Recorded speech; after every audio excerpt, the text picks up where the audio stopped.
एक बार भगवान बुद्ध अपने शिष्यों के साथ पाटलिपुत्र पहुँचे। सभी लोग एक विहार में रुके। भोजन के बाद बुद्ध ने आनंद से अगले दिन से प्रवचन आरंभ करने को कहा। अगले दिन बुद्ध का प्रवचन सुनने बड़ी संख्या में लोग उपस्थित थे। बुद्ध प्रवचन देने के बाद लोगों से मिलते, उनकी समस्याएं सुनते और नेक सलाह देते।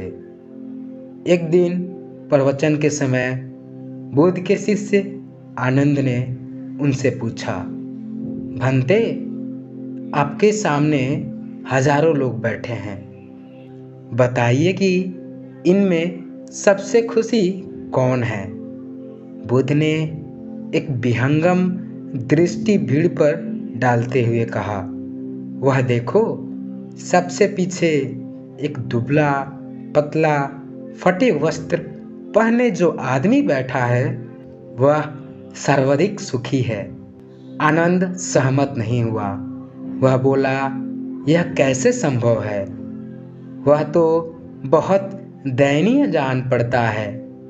बुद्ध ने अपनी बात सिद्ध करने के लिए बारी बारी से सामने बैठे लोगों से पूछा, तुम्हें क्या चाहिए? किसी ने संतान मांगी तो किसी ने मकान। कोई रोग मुक्ति चाहता था तो कोई अपने शत्रु पर विजय। ऐसा एक भी व्यक्ति नहीं था जिससे कोई इच्छा न हो। अंत में बुद्ध ने उस फटेयाल आदमी को बुलाकर पूछा, तुम्हें क्या चाहिए? उसने हाथ जोड़कर जवाब दिया, कुछ नहीं। यदि ईश्वर को मुझे कुछ देना ही है तो बस इतना कर दे कि मेरे अंदर कभी कोई चाह पैदा ना हो।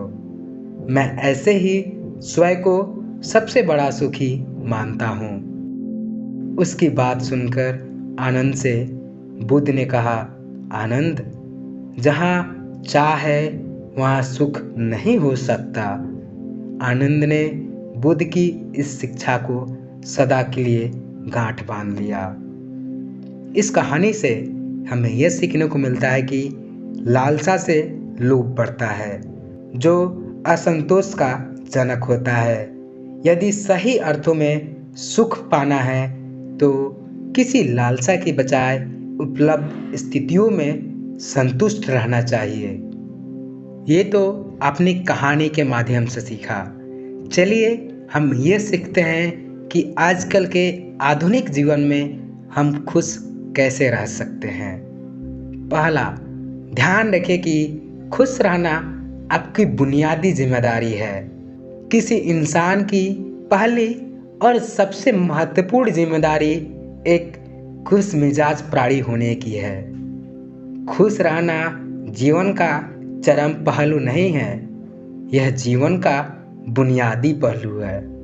अगर आप खुश नहीं हैं तो आप अपने जीवन में क्या कर सकते हैं? एक बार आप खुश हो तभी दूसरी महान संभावनाएं खुलती हैं। चाहे आप जो भी करें, आप अपने अंदरूनी गुणों को ही विस्तार देते हैं और जगाते हैं। चाहे आप इस बात को पसंद करें या नहीं, हकीकत यही है।